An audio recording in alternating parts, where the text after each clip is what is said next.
No, I just had a question, and like Peter said, I think we both have to leave a little early, but we're trying to work through what we're working through with the three from a governmental standpoint, and I believe we're making progress with that. But as we've talked, that is a process as you work through that three.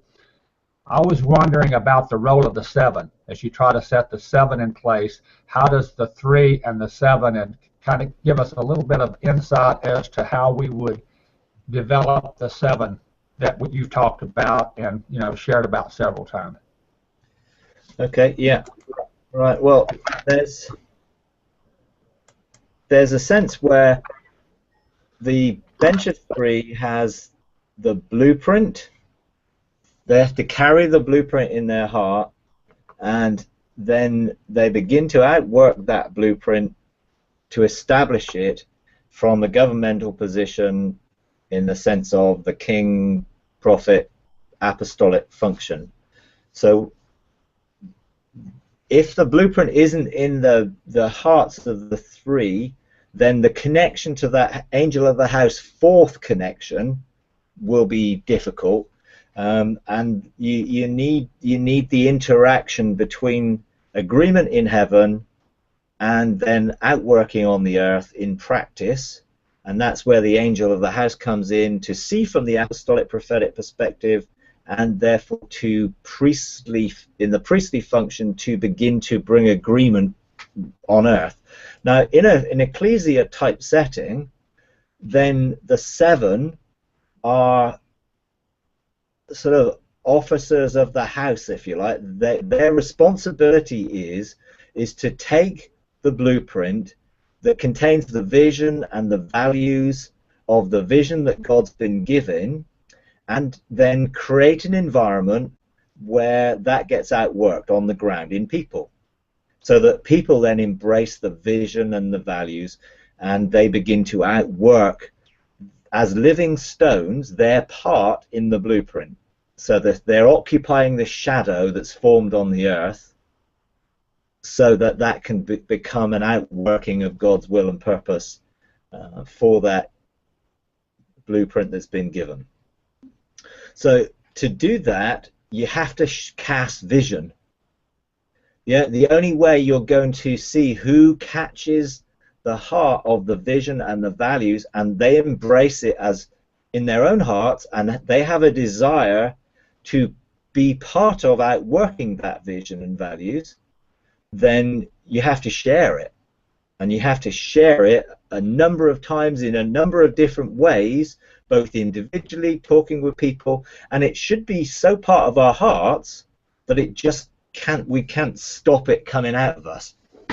Because that's what it is to carry government towards it. We have to have cultivated the desire for it so that it's just us. And we just share it, we live it, we demonstrate it. When everyone pokes us, it just comes out. When everyone pushes our buttons, it just comes out. They cut us through, and we're that all the way through. Because that's the nature of that, carrying that government, developing it and cultivating the desire. That's how it could be. There's no room for an awful lot else, because that is who we are. I mean, you don't get called to an apostolic governmental role in that dimension unless you're committed to outwork it, and that takes time, that takes commitment, prioritizing, being able to share with others with passion and zeal and enthusiasm. Yes, with our own redemptive gift, and in our own sphere we'll share maybe the kingly or the apostolic or the prophetic nature of it, but we share.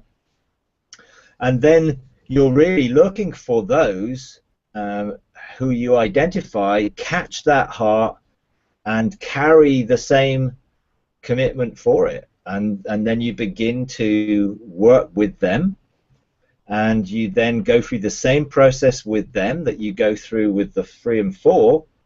You then create a culture of honor. You go through all the different issues of different redemptive gifts, because hopefully within that 7, ideally you would get at least sort of mercy, servant, giver, exhorter, and you'd hope that there would be some teacher, prophet, and potentially some ruler there somewhere.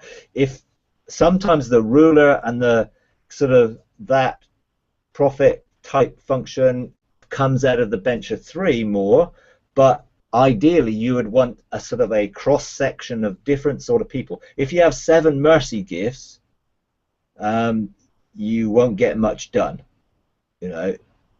You just won't. If you have 7 exhorters, you won't get much done, because they just get totally distracted in exhorting people, and they're not time sensitive. If you need time sensitive things, you need someone who has a gift to bring those things. So recognizing the different gifts and recognizing the different redemptive gifts, honoring them, seeing a team come together who recognize each other's different parts, who connect through the angel of the house, so that the angel of the house is ensuring that the 7 don't get sidetracked on minor issues, but keep the bigger picture in place, so that every time you make a decision, it's like, does this serve the blueprint? It's like, if the blueprint has nothing on it to do with missionaries, and someone keeps saying, well, actually, we want to send missionaries to Africa, then you got to say, actually, it's not on our blueprint. So at this point in time, unless it's part of one of the other mountains somewhere, actually, that is not our priority. Our priority is to create the environment where the vision and values begin to get outworked. Then, after you have the environment there, then you look then to establish the 7 mountains. And you go through the same thing with them. You share the vision of the 7 mountains without the detail of it, because it's not your responsibility to find the detail of it unless you're on one of them. Although you may have insight into some things, but you begin to share the principles. Hey, we have 7 spheres of government that look a little bit like this, this, this, and this, and we're calling and releasing a sound to see who feels called to any of those mountains. You know, anyone feel called to this area, and you begin to see who starts to emerge from that. You know, and then you go through the same process with them, and you help them find 2 others to find their mountain. And we're going through this process right now. You know, every other week, basically someone is sharing from one of the 7 mountains, and a couple of people shared, and then it's like they're now beginning to establish government, and it's changed things completely significantly in terms of simply because they've come out and started to bring government rather than it just coming through the 3 of us. And so we've released them into establishing that. And then they're part of a council of 12 that carries the overall government as a sort of a apostolic council that looks at the outward direction of things, looks at the bigger scope of things and how that vision is going to be fulfilled, you know. And just like the apostles were, you know, Peter, James, and John were sort of 3, and then there was the other 9. They made up a 12, and so there's that. But that's down the line. You know, the first thing is you establish the first 7, and to get a first 7, you have to have 10 people at least. Otherwise, you aren't going to have a 7 and a 3. You know, so in a sense, the priority is to begin to vision cast, to draw people around. This is what the blueprint is. And God has called us to establish this ecclesia. Therefore, we have to share that with people to draw people into, hey, I would like to be part of that. Or actually, my spirit has been stirred recently. Whatever it might be, whatever God does, send the angels out to gather them in. It has to be the priority to establish that foundation. Otherwise, in reality, you have no one to administer the mountains, because you won't have any quorum. You know, there needed to be 10 to establish a house. You know, now, you know, sometimes they didn't have a bench of 3 for every house, so they had some that were regionally able to come in and bring when they initially did it. You know, and you know, some synagogues in the Hebrew culture didn't have that many because they were in small places. So they had mobile benches of 3 that came around and provided the government to support the house until the house provided its own bench of three and grew. And some of the, some of the perspective of that is how they establish things. The key is it has to be a priority, and if you carry the government, then you'll be willing to sacrifice for its establishment, and that's a critical part. I've had to sacrifice all sorts of things I would like to do and would quite fancy doing because I haven't got time to do them because this is my priority. I've had to sacrifice even the things I do here locally to serve the bigger vision of reaching out as an apostolic resource to the world, hence what I'm doing. I mean, 2 years ago, I would have not been connecting with anyone else around the world other than by a few people on a forum, which was, 10 minutes, 15 minutes a week answering questions. Now, majority of my time is spent doing that. Well, I've had to personally sacrifice, and the church here has also made that sacrifice to say we release this to the bigger vision that we're a part of, that our mountains are to in the context of being an apostolic resource for the world. So there's a sense of sacrifice. So I don't spend anywhere near as time, or actually no time, ministering to people, where I would probably have spent maybe 30-40% of my time actually ministering to people, actually helping them through stuff, counseling them, doing different things. No, I've taught others to do that, and so we have a team of people who can do that, but I don't do that anymore because I had to make choices of prioritizing what are the priorities to enable me to fulfill my destiny and the purpose of God for me, and therefore, I haven't got any time that's my own. As far as I'm concerned, it's like everything I have, belongs to God. Everything I own belongs to Him. All that I am belongs to Him.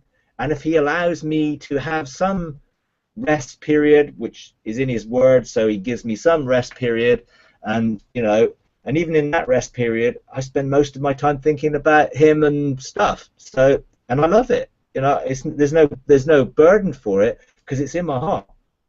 It's who I am. Now, it didn't used to be like that. Sometimes it was like, oh, this is so flipping hard work. People, wouldn't it be great if it wasn't for people? And I would get sort of like, me and God's great. Everyone else, what a pain. And I've got to be honest. That's what I felt like at times because it was frustrating when people weren't as committed and passionate as I was, and so I've grown into so in my own life it becoming who I am, not that I get my identity from what I'm doing it because that's who I am. It's my destiny to do it. It just feels so natural for me to do it, whereas previously, it wasn't always like that. Because I hadn't cultivated necessarily the fullness of that identity and knowing what that identity was. And that really is why I'm willing to pay whatever cost it takes for anything that God says to do. And if that means time consequence, great, I'll pay the cost. It is, because for me, I establish my relationship with God by getting up early to spend time with Him so that I can do this in the same time period that everyone else can do it to establish that. People wouldn't have no problem if I spent time in my day in doing what I do, but actually I know that I need to do it so that it's possible for everybody else. So I spend that time. I mean, I woke up.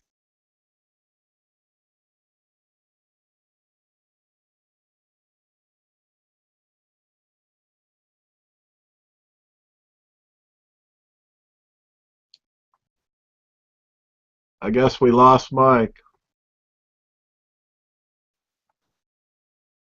Your mic's, you're muted. I can't hear you. I guess he'll be back. We don't have much time, do we, Peter?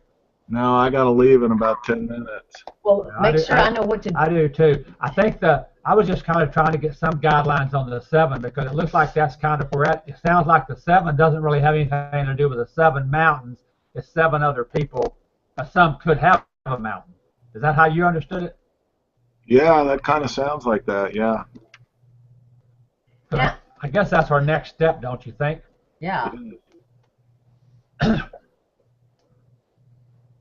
Well, I think God's got the people. Can you hear me, Peter? Yeah, I hear you.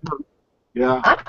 I'm really excited. You can tell that, there's some Here he people comes. are coming. Okay, never mind. Here comes Mike. Where?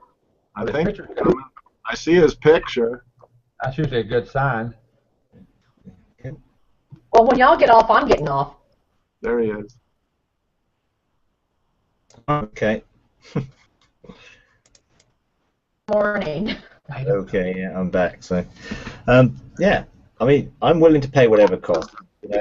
This morning when I was engaging, I woke up 10 to 5. I immediately was awake because God started to do some stuff, and there's no cost to that for me.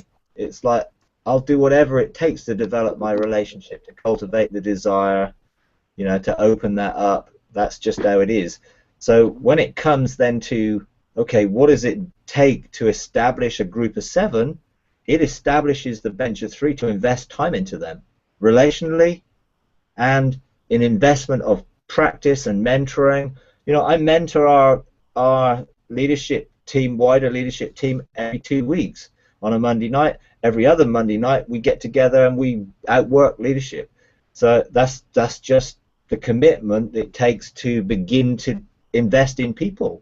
And at times we do other things like spend time with each other and have meals with each other and do other things. Now, a lot of us have got a lot of years of history with one another, so that can be a good thing. Sometimes it can be a bad thing. You have to work out various things of familiarity and all sorts of things. But the reality is, if you're going to establish the 7, you have to invest in them, sharing the vision so that they catch that vision and then they're willing to outwork that vision themselves in who they are, not in a sense where you're trying to pigeonhole into something they're not, but you want to identify the people that it is their destiny to be part of that.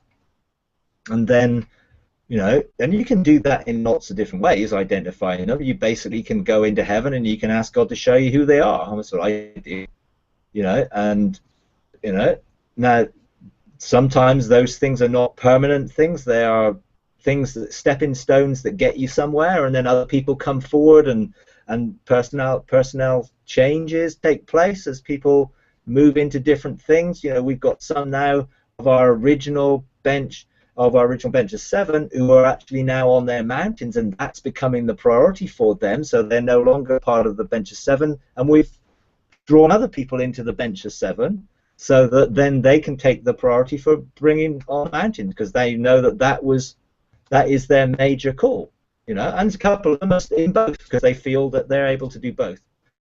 It does need investment.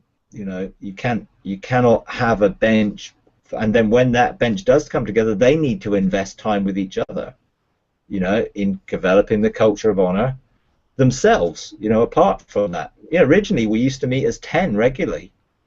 We would get the 7 and the 3 together every couple of weeks, and we would actually continue to share the blueprint, do things together by stepping into heaven. We would go and get a mandate for certain things, practice engaging how we bring government in this way, just do it together, go to the courts together, deal with obstacles and blockages and issues that are in the way of us establishing what God's purposes are. Because in the light of this, the enemy is not going to hide away and not do anything.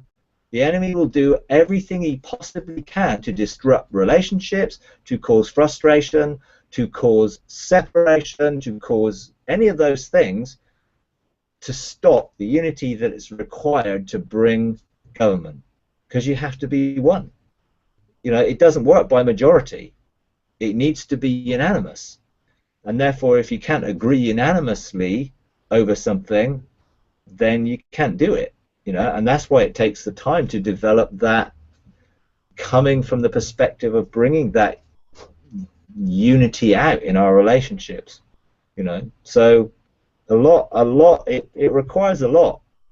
But once you have it, then they carry the stuff that allows the 3 then to bring more governmental things and to establish the mountains, and then move on to establish a bench of 12.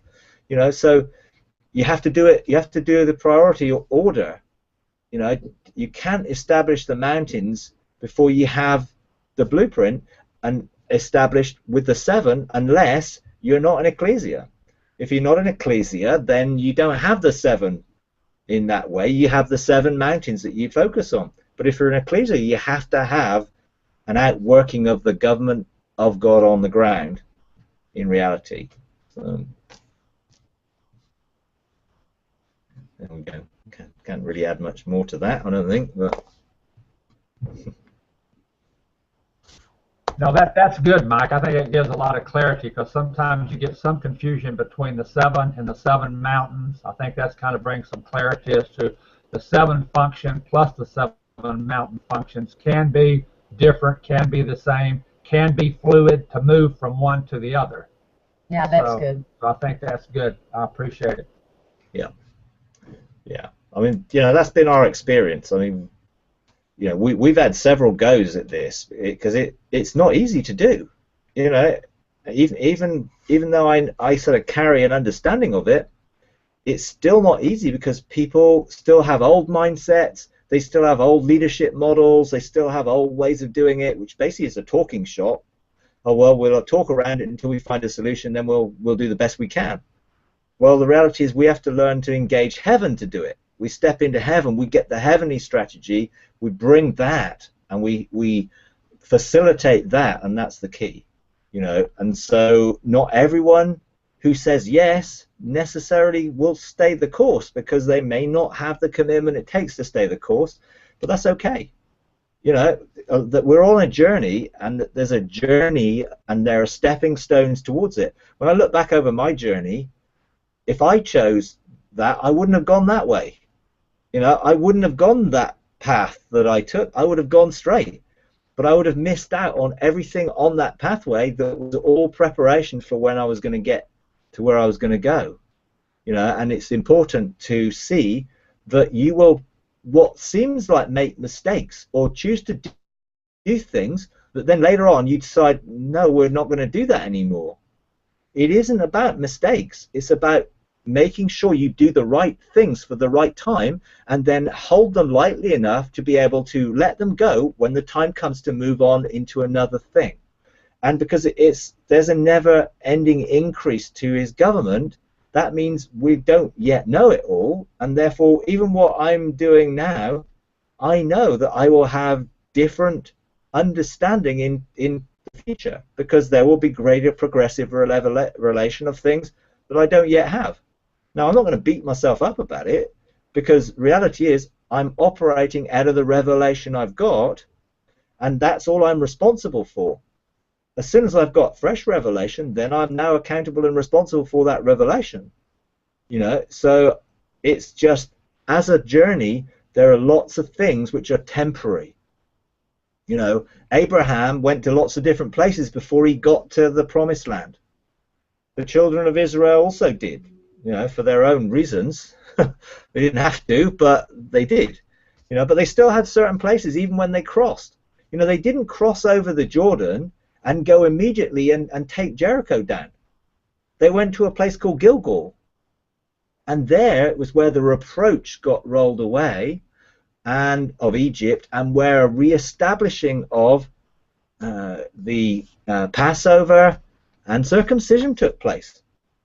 So, you know, it wouldn't be my choice before I was going into battle to be circumcised. You know, it'd been pretty, I mean, ladies, you know, basically you don't understand what that might do, but the reality is it's like you wouldn't want to go to battle having that done, but God chose to do it that way. And so at Gilgal was a place where it was like, prepare yourself for tomorrow. God will do wonders amongst you. So there is a preparation in all these things that we work out. And some of those things are temporary. They never did it again, but it was part of their journey. You know, they never did another Jericho again. That's recorded. They didn't march around other things. They looked for a fresh strategy because it was always an ongoing dependence on listening and hearing God, and then putting that into practice and moving forward, you know. And eventually they took the land and they parceled it out. They didn't do that immediately until they conquered the whole. So there are certain things, until you've established the whole, you can't actually do, which is why it's important to get that 7 established first, and that enables you to do other things. But, you know, it is a journey. You know, I'm sure I'll make more mistakes than I've made already, but I learn from them. You know, I want to learn. I don't see them as negative. I see them, hey, I've now learned I won't do it that way next time, you know, or I'll learn to do it better next time. Because sometimes I do the right things, but I actually do it in the wrong way, which usually comes out of frustration or annoyance with people. And so I can do things in a way which is probably not the best mercy way of dealing with it, you know. But I have to learn to actually see you have to bring mercy into certain situations, otherwise people don't receive it very well, you know. And I can think, I've been in our leadership meetings and I've been there thinking I'm talking really nicely and just sharing something, whatever, and afterwards people feel told off, you know. It was never my intention to tell them off. I didn't have it in my heart to tell them off, but my manner must have been such that they took the impression that I was telling them off. Now, A, they need to get over themselves, but B, I need to learn to present some things better and learn to be more sensitive to how to help people embrace something, you know, because the 7 are accountable for the vision and values to the 3. And so the 3 will have every right to say to the 7, how is the vision going? Do people embrace it? Are people doing this? How's this going? Now, if every time you ask the question, they get all sort of like, oh no, I'm feeling really insecure because I'm not sure I'm doing a good job, and this, you've got to give people permission to make mistakes. It's like, you know they're going to make mistakes, so you give people to make mistakes to start with, and then you say, look, if you make a mistake, let's come and talk about it, let's learn from it, let's grow from it. You're not going to be punished. There's going to be no discipline involved in this unless you go off and commit adultery or do something like that. The reality is, the mistakes that we make in looking to do things the right way, we learn from. You know, and so a culture that's open like that, to see, look, we have no manual yet that says how to do these things. You know, I mean, I guess I'll write some of this stuff when it comes to doing some of the governmental stuff. I suppose some of this stuff will come out later on in the Engaging God manual. But right now, it's like there are only a few places that are looking to establish these things. You know, there's only one place I know that actually has established this from the ground up with nothing. You know, and I envy them, to be honest, because they've been able to do things at a foundational level, and they've spent virtually 9 months with 3 and 7 or so just getting together and meeting together and worshiping together and just going to heaven together and seeking the blueprint together and seeking the scrolls of each mountain together. They just did that without having to do anything else. Now that's the way really to do it, you know, but hey, we've got to find where we are, and we all have to transition different ways because we're in different situations and different perspectives, and we've got to find a way that can bring anything from the old to cross over into the new. You know, otherwise there's going to be a whole load of things left in the wilderness, and we want to cross over into the new of our inheritance spiritually so that we can outwork that. You know, so it's good. So, yeah. Mike, that was great, but I have to go. I have an appointment I couldn't get out of this morning, so you all are welcome to stick around, John or even Ann. I know AC might have to go, but man, I appreciate it. Thank you so much. Okay, welcome. Okay. So, any other questions?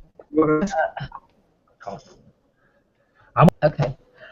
I'll ask a question. Okay, about the 7, I'm really excited because right now on our little ecclesia, it seems like the people that God's drawing right now, it's going to be real tight. It's getting real tight, and there's some other people we know that are going to come. But I kind of like the fact that the smallness really allows a lot of interaction, a lot of intimacy together, and so I think God's perfect. You know, His timing's perfect. So that.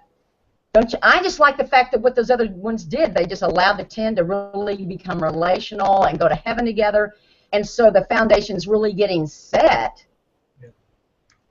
Hmm. Yeah. So. Yeah, absolutely. Yeah. Well, there's something to be said for being able to establish the relationships needed that will stand the test of time and Yes. will be able to overcome the obstacles that come. You know, there's always going to be, if you think about it, there's always going to be issues that come up that you have to deal with, that you have to overcome them, you have to work it through relationally.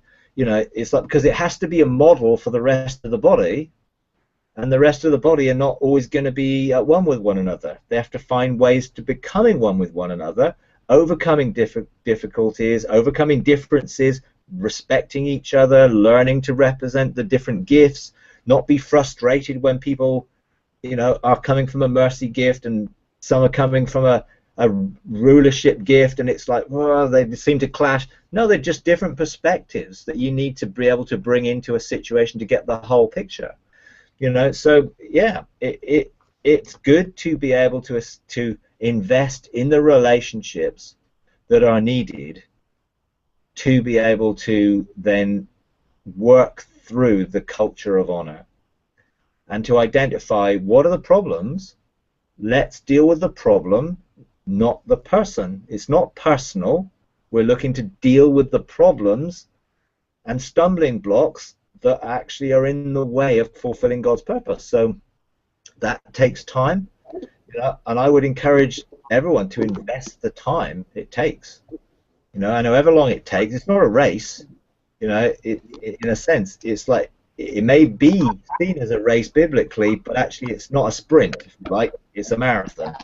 You know, I'd rather be going after 26 miles than stopping after 100 meters.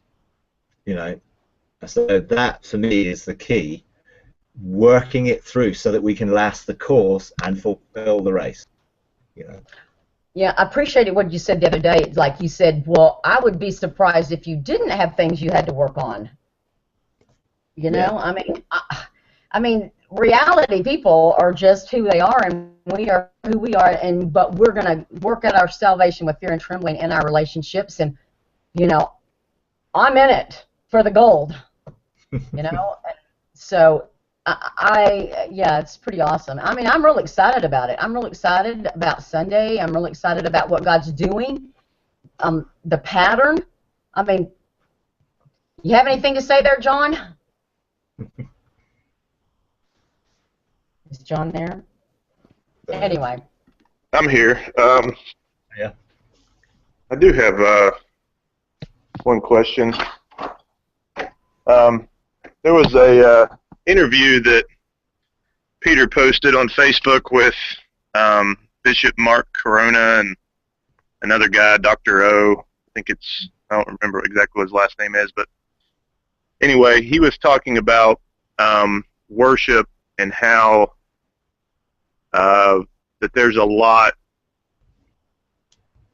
that gets birthed from worship, from it comes out of heaven, but that we really haven't learned how to harvest, for the most part, the things that come out of worship.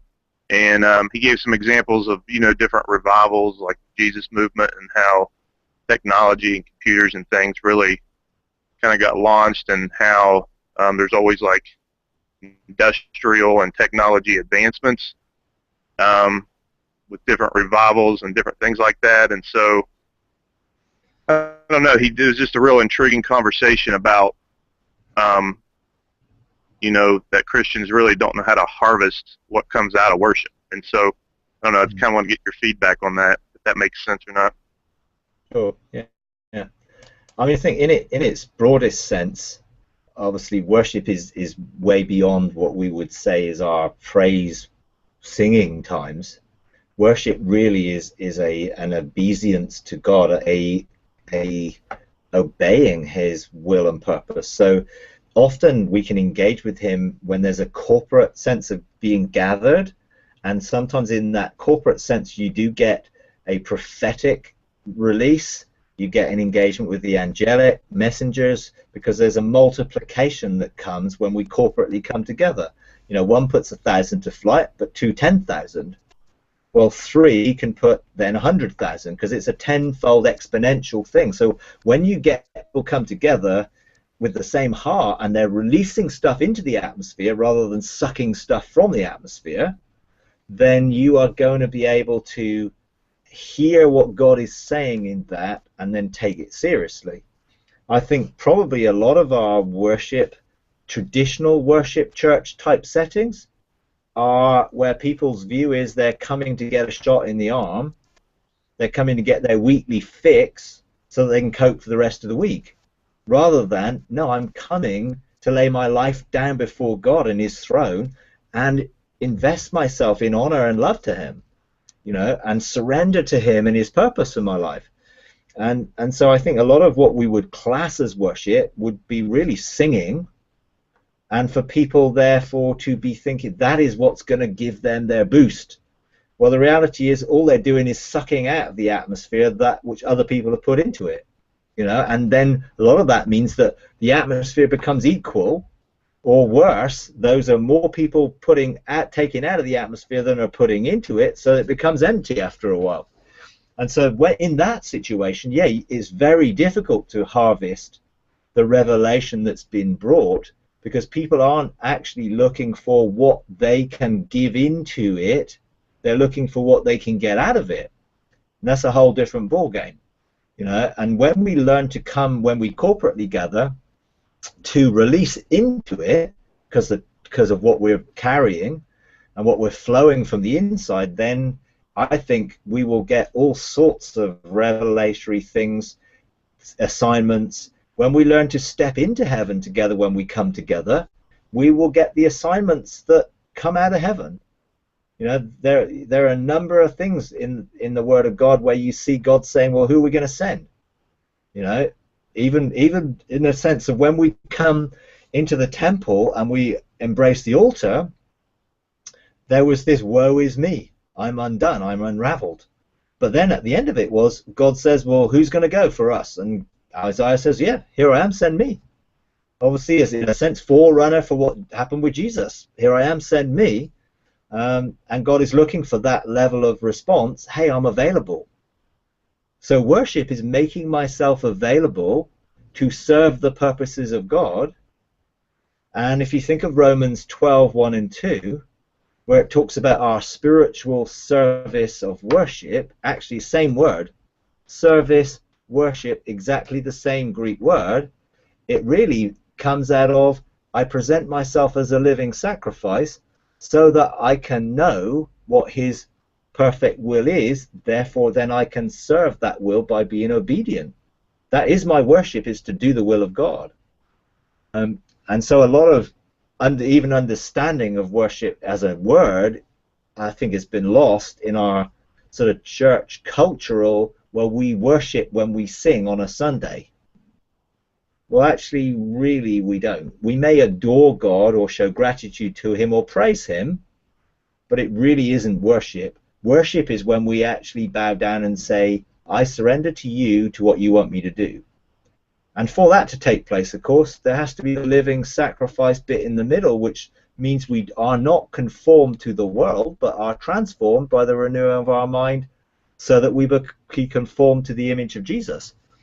So, you know, there's a lot to that. Do I believe that there is revelation from heaven that is released when we come together like that? Absolutely. I think in the environment where the creative light of God is in operation, we should be getting all sorts of revelatory things. Some of those bringing, you know, as the Bible calls it, witty inventions that will release us to be able to do things. Yeah, lots of different things there. How do we harvest it? Well, we first have to recognize what God is saying. And that means we're listening to him rather than talking to him. You know, someone said once we've got 2 ears and 1 mouth because we should do twice as much listening as we do talking. But when we come before God, how much are we just singing to him and talking to him? How much are we listening? I think we need to spend a lot more time in that sense of awe, of just coming into his presence and be like, wow, I don't have to say anything here. I'm just in this atmosphere of intimacy. And I think out of that place, and usually around the ark of the presence of God, then things get released. You look into and see into the revelation of new things, new ways of doing things, fresh understanding of things. You know, it's like a lot of the churches that are sort of do this sort of style of worship, they've not changed for hundreds of years. So they're not receiving any transforming revelation about how they should do things and what they should do. You know, you go back 200 years and they would actually look much the same as they do now. What the format of things or the liturgy of things, you know, I'm not knocking liturgy. You know, I've been in situations where there's been liturgy and I've been able to hear God through it because I'm embracing what's behind the sort of system of it. But a lot of people can't do that, and therefore they're not able to receive. You know, because I think if we're honestly before God, we should be totally changing all the time, because there's no end to the increase of his government. Therefore, there's no end to the progressive revelation that he wants to bring, so that we can be more and more like him, reflecting what it is in heaven on earth. Well, how many of our church services really reflect what it's like in heaven on earth? They should do, and I guess some of them more and more are, but actually a lot of them still aren't. So my understanding would be in this, actually, if we surrender in the presence of God, then we will find some awesome revelation about chance we do it, things look like, how we do things, so that we're not just going on tradition, but always on revelation, you know, and be open for revelation to change what we do. Otherwise, why would we want something new if we're happy with what we've got in the old? It's when we become dissatisfied, or that no longer functions, or that no longer does what it should do, or it doesn't do it quick enough, or it doesn't do it fast enough. A lot of this stuff has come from, hey, you know, we were plowing the field with a plow and a horse or oxen for a long time, until we discovered we needed to get more crops out of the ground. We need a faster way of doing it, so let's use steam power to draw the plows, and then we can plow 10 times faster. And then steam power, that's not fast enough. Hey, let's get petrol power or gasoline power. Now we can go even faster. You know, so those things come out of a desire to do things better. I think a lot of the church sort of, let's say, religious system is very content to keep things as it was and maintain the status quo, so everyone's comfortable and everyone's sort of happy. And the reality is, you know, I don't know who said it, but someone said constant change is here to stay, which is a oxymoron, I guess, in one sense, but actually it highlights the fact that in reality we should be constantly changing and never satisfied with what we are, although we can be content in our relationship that's leading us deeper, if that makes sense. So, yeah. Yeah, no, it's good, Mike. Okay. Right. Okay. Anything else? Anyone want to ask anything else?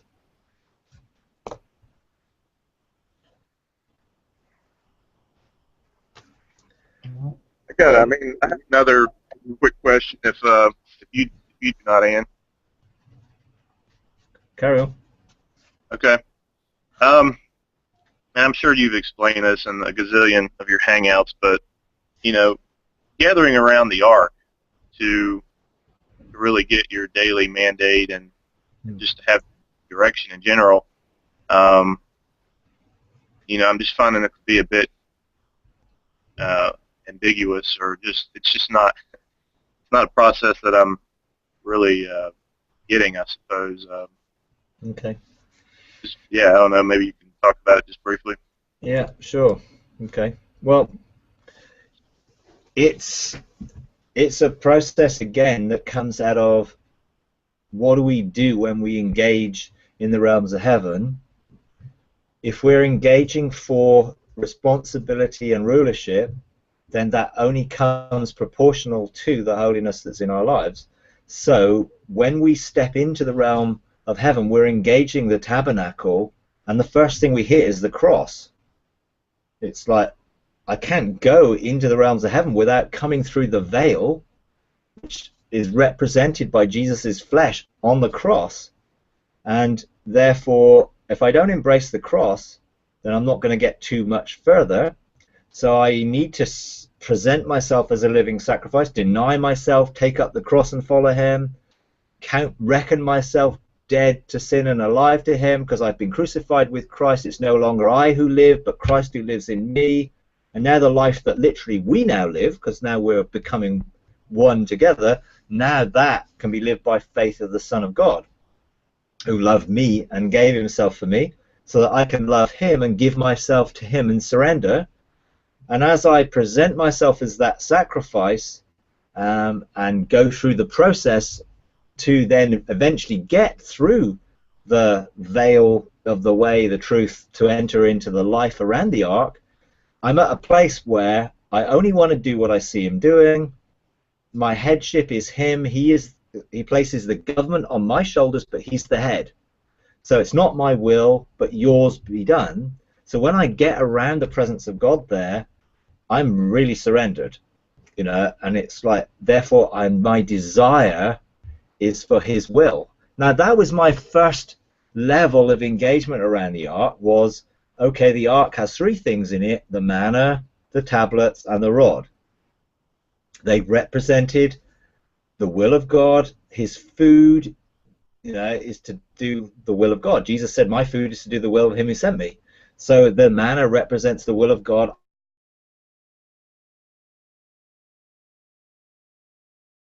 So, you know, from that perspective, you know, I started to look into the different perspectives of the lion, the ox, the eagle, and the man, seeing into the prophetic, into the apostolic more. You know, I would be drawn to one more than the other, usually the eagle and the apostolic, but I learned to engage all of them. You know, and that took me more into intimacy.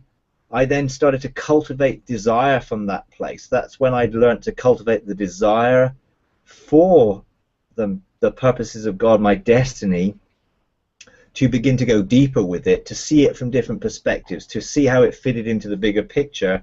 I was no longer just looking at, you know, in a sense, not just looking at what I want, what does God want to do today, but actually how does my life work and fulfill the purpose of God? How does my life bring lordship and kingship, and how do I become a son? So that's really what I started to do when I looked into the four faces of God. And ultimately, at another level, then I step into, because I'm in him, I can step into him there and step into his presence, and I can then begin to see from that perspective. And then I was able to look into what was and engage in his heart, begin to see things from the beginning, so that I could recognize what his desires were for me, what I look like then, how, if I don't look like now what he saw me as then I've got more transformation to take place in my life. I began to look at what does my mountain look like from his eternal perspective, and then that enables me to bring what was into what is, to shape my day, and then to change what will be tomorrow. And it will, because if I am changing today according to what was, then what will be is bound to be different, because I will be different tomorrow. So I'm writing the future by looking into what was and bringing it into what is. And so I ask questions like that. You know, how does it function? God, show me what I look like. Take me into your heart. You know, how do I look like from the lion perspective, or the ox perspective, or the eagle perspective? You know, what does my ministry look like, my calling, my destiny look like from higher up, so I can look down and see the bigger picture? I just ask questions like that. Show me. You know, give me revelation. You know, what am I supposed to be? Who am I supposed to be? Just questions, and seeking for revelation that comes by going deeper, you know, and being in him. Now, if I'm in him, in reality, if I think I'm in him, so I'm in the Holy Spirit, and I'm in Jesus, and I'm in the Father, then I've got 9 layers of armor over me to protect me. So I'm safe and secure in that place. You know, and so I just look, you know, and I still practice this. I still do this every day. It's my desire to get deeper and deeper with God, to know him more, to experience him more, to become more like him, to be transformed.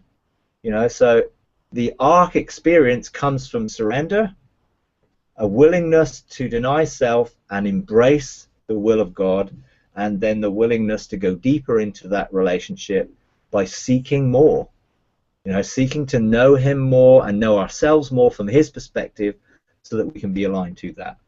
You know, so yeah, I think that probably finishes that one. All right.